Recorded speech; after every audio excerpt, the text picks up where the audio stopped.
नमस्कार, एक और नए वीडियो के साथ। आज की इस वीडियो का हमारा विषय होने वाला है साइंस यानी विज्ञान, जिसमें मैं आपको एक मोस्ट इम्पॉर्टेंट टॉपिक बताने वाला हूँ। टॉपिक का नाम है पदार्थ।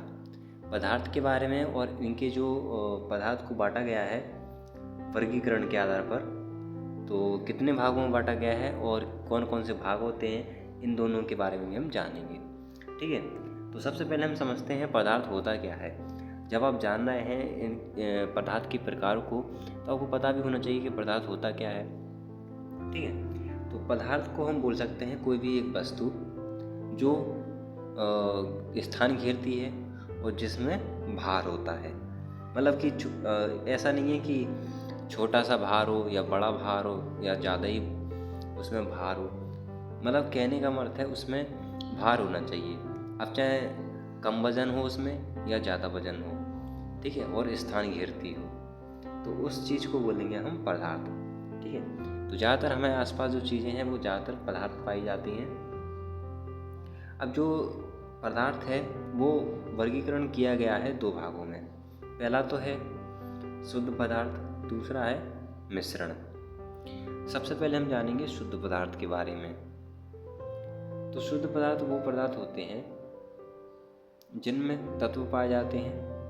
अब ये तत्व से मिलकर बनते हैं शुद्ध पदार्थ। ठीक है, जानते हैं, देखिए कैसे। ऐसा पदार्थ जिसमें सभी कण समान हो, अर्थात एक ही प्रकार के कणों के समूह से बने होते हैं, तत्व कहलाते हैं। ठीक है, ये तो तत्व कहलाते हैं, लेकिन तत्व से मिलकर बनते हैं पदार्थ। ठीक है, तो शुद्ध पदार्थ का कहने का मतलब क्या है? एकदम शुद्ध, केवल एक ही चीज़ का प्रयोग किया गया है, तो वो शुद्ध पदार्थ होता। और मिश्रण पदार्थ यानी दो चीज़ों से मिलकर बना हुआ पदार्थ को बोलेंगे हम मिश्रण पदार्थ। ठीक है, तो ये दोनों की हमारी शॉर्ट में परिभाषा हो गई है, और यहाँ पर मैंने आपको तत्व की परिभाषा भी बता दी है। अब देखिए इसका उदाहरण, हाइड्रोजन, हीलियम, लिथियम आदि। आगे देखिए तत्व धातु, आधातु या उपधातु किसी भी रूप में हो सकते हैं। अब हम तत्व की गुण जान लेते हैं। जो तत्व होते हैं कठोर होते हैं। भिन्न भिन्न पदार्थ एक दूसरे की तुलना में कम या अधिक कठोर होते हैं। कोई कम होते हैं, कोई ज़्यादा होते हैं। एक दूसरे से तुलना में कोई कम ज़्यादा होते हैं, लेकिन जब ये घुल जाते हैं तो एक समान हो जाते हैं। ठीक है, तो जिससे मिलकर बन जाता है शुद्ध पदार्थ। और यहाँ पर लिखा है आघात वर्धनीयता। तो कुछ ठोस पदार्थ पीटने पर टूटने के स्थान पर, हाँ, तो यहाँ पर मैंने एक टॉपिक क्लियर किया था आपको धातु और अधातु में, कि जो धातु होती हैं उनको हम किसी भी प्रकार से पीट कर या हथौड़ा से चपटा करके कोई भी आकृति दे सकते हैं। तो वही चीज़ यहाँ पर बताया गया है। उस शब्द का मतलब है ये यहाँ पर बताया गया है आघात वर्धनीयता। इसका मतलब ये होता है कोई भी वस्तु हो या धातु हो, उसको हम पीट कर या हथौड़ा से मार करके कोई भी आकृति दे सकते हैं। इसके उदाहरण में आ जाते हैं सोना, चांदी, तांबा आदि। ठीक है, आपको पता है इनसे चीज़ें बनाई जाती हैं, कंगन, हाँ, गले का नेकलेस वगैरह। अब देखिए आगे तन्य। कुछ धातुएं सूत खींचे जाने पर पतले तार के रूप में परिवर्तित किए जा सकते हैं। पदार्थ के इस गुण को तन्यता कहते हैं। तन्यता मतलब तनना। उसको हम चाहे इतना तानते रहें, लेकिन वह जो है टूटेगा नहीं और खींचते खींचते खींचते खींचते खिंचता चला जाएगा। तो इनको बोलते हैं हम तन्यता। तो धातुओं में तन्यता पाई जाती है। इसके उदाहरण में तांबा को उदाहरण ले लीजिए। ठीक है, कई पदार्थ ऐसे भी होते हैं जिनको हम कोई भी आकृति दे सकते हैं और उनको हम पुनः उसी अवस्था में भी स्थापित कर सकते हैं, अवस्था में ला सकते हैं। अब इनकी भी कुछ विधियाँ होती हैं, तो हम विधियों के बारे में नहीं जानेंगे कि इसमें विधि भी होती है कि हम कैसे पदार्थ को पुनः उस अवस्था में ला सकें। ऐसी ही विधि होती है मिश्रण धातु में, जिन्हें हम पुनः किस प्रकार से अलग कर सकते हैं, मतलब विधियों के बारे में। टॉपिक ज़्यादा बड़ा हो जाएगा, उसको अगली वीडियो में डिस्कस कर सकते हैं। अब देखिए अगला इसमें है लचीलापन। तो धातुओं में लचीलापन होता है और इसको हम कोई भी आकृति दे सकते हैं। अब देखिए यहाँ पर लिखा हुआ है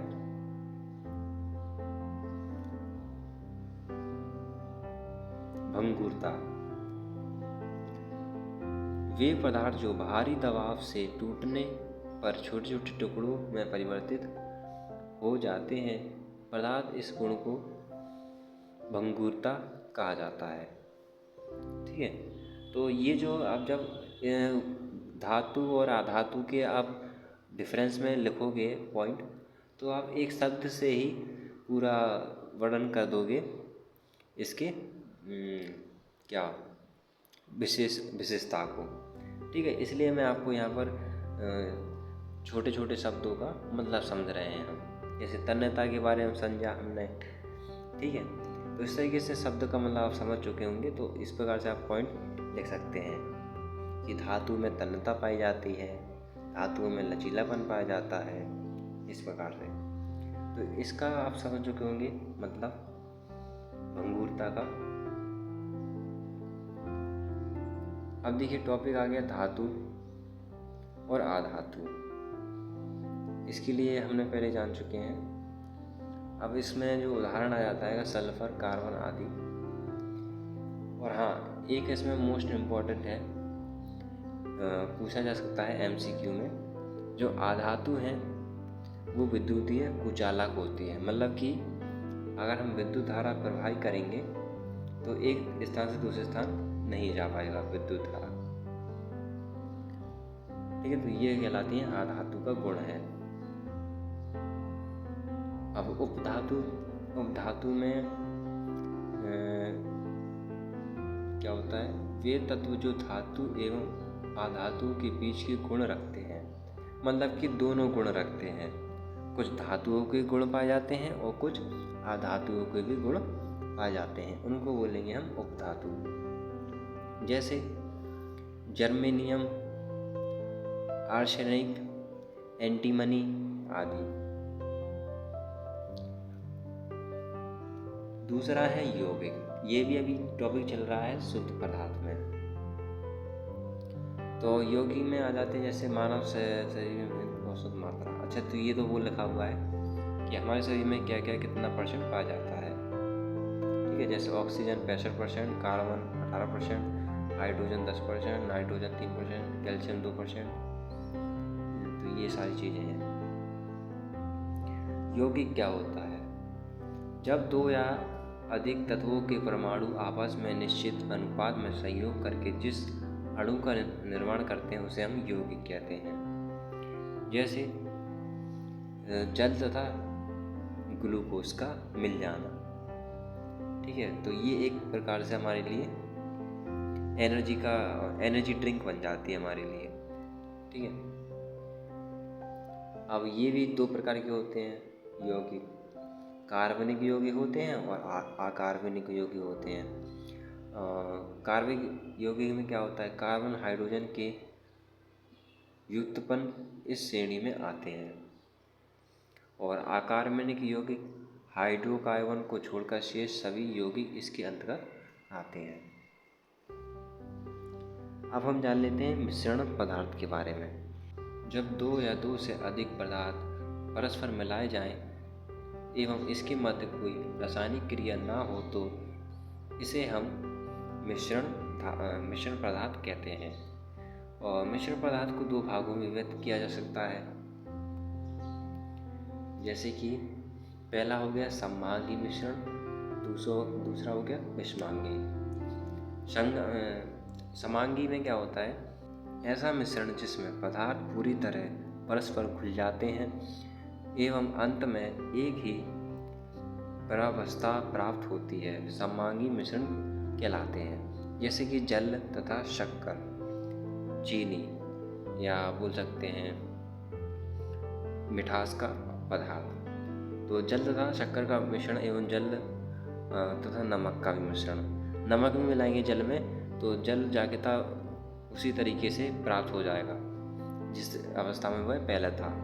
उसी प्रकार से शक्कर मिला देंगे, चीनी, तो फिर जल उसी अवस्था में प्राप्त होगा हमें। लेकिन जब हम इसको ट्राई करेंगे पी करके तो हमें प्राप्त होगा या उसका पता चलेगा कि इसमें क्या चीज़, कौन सा पदार्थ मिला हुआ है।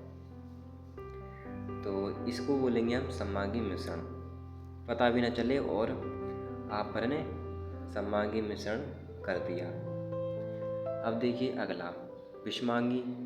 इसमें पता चल जाता है कि इसमें क्या घोला गया है और पता भी चल जाता है, मतलब कि ऐसा मिश्रण जिसमें घटक परस्पर पूर्ण मिश्रित यानी विलय नहीं हो पाते, जैसे कि रेत और पानी। इन दोनों को मिक्स कर दें तो पूरी तरीके से घुलन नहीं होगा। घुलन तो होगा, मतलब कुछ ही पदार्थ इसमें घुलन होंगे, मिल जाएंगे, कुछ पदार्थ नहीं मिल पाएंगे। तो अर्थात पदार्थों की अलग अलग व्यवस्था दिखाई देती है, विषमांगी मिश्रण कहलाते हैं। उदाहरण: जल तथा मिट्टी का मिश्रण, रेत तथा सल्फर का मिश्रण, रेत तथा लोहे के बुरादे का मिश्रण। ये उदाहरण हो गया। ठीक है, तो ये हमारे